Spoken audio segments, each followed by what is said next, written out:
شاء الله انا على ترعه البوهيه اهيت، على كورنيش البوهيه، وهنقل لكم الوصف الكامل عن الدور اللي انا بعلفه بقالي 10 ايام. والغمز مباشره، لو غمز هيبان الغمز، وهعرفكم ان هي اشتغلت ما اشتغلتش، هنقول للناس ما اشتغلتش بما يرضي الله. فانا بقالي 10 ايام بعلف الدور ده، والميه الجديده وصلت اللي هي بتاعت الغله، اتغيرت يعني. كان من حوالي اسبوع كان الميه لسه خضراء، دلوقتي الميه جت الجديده. يا رب يجعله موسم خير علينا جميعا ان شاء الله. مع تحياتي لكل متابعيني قناه الصيد مع شومان، اخوكم السيد شومان. شكرا والى اللقاء في الفيديو اللي بعد كلمتي. شكرا والى اللقاء. بالشكل ده يا جماعه بقالي يطلع ساعتين احط الغماز وارجع تاني الغماز، مفيش ولا غمزه. دي في الميه العذبه عندنا على كورنيش البوهيه. كورنيش البوهيه اهوت في السنبلاوين.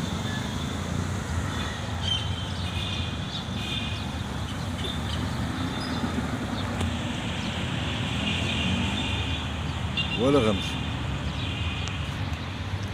اطلع بالعود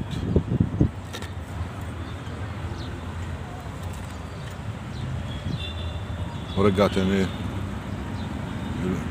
الغمازه. لسه يا جماعه في الميه العذبه او الميات الحلوه عموما يعني اللي مش مخلوطه، لسه ما بدأش شغل الغله. بالرغم ان الدور ده اهو بقالي بالظبط 10 ايام بعلفه غله، وغله مبلوله وساقطه وزي ما انتم شايفين كده. الغماز واقف ولا غمزه ولا غمزه. فنصيحه بوجه الله تعالى ليا ولكل الصيادين، نصبر شويه لان الميه لسه جايه. الميه الجديده دي ميه الغله لسه متغيره بقالها 4 ايام.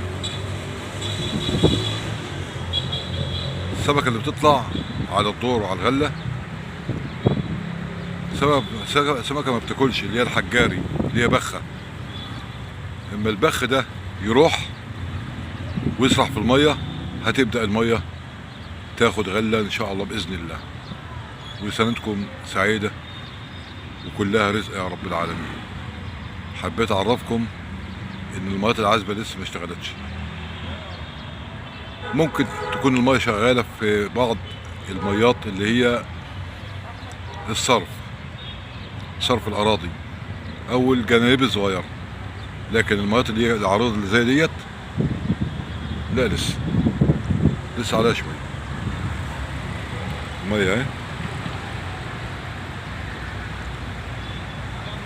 فحبيت انقل لكم الصوره واضحه عشان احنا ما بنضحكش على حد والله.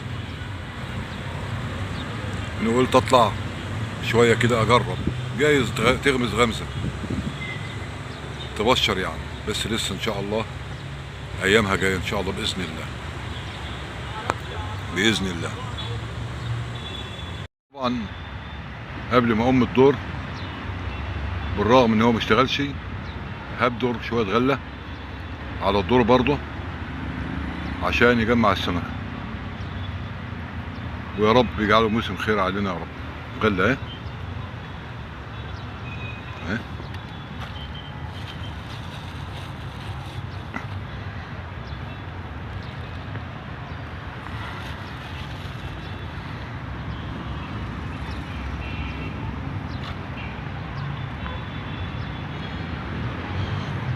كلنا نقول يا رب يروق بالنا ويصلح حالنا ونتمتع في بداية الموسم الجاي ده ان شاء الله باذن الله، وربنا كريم.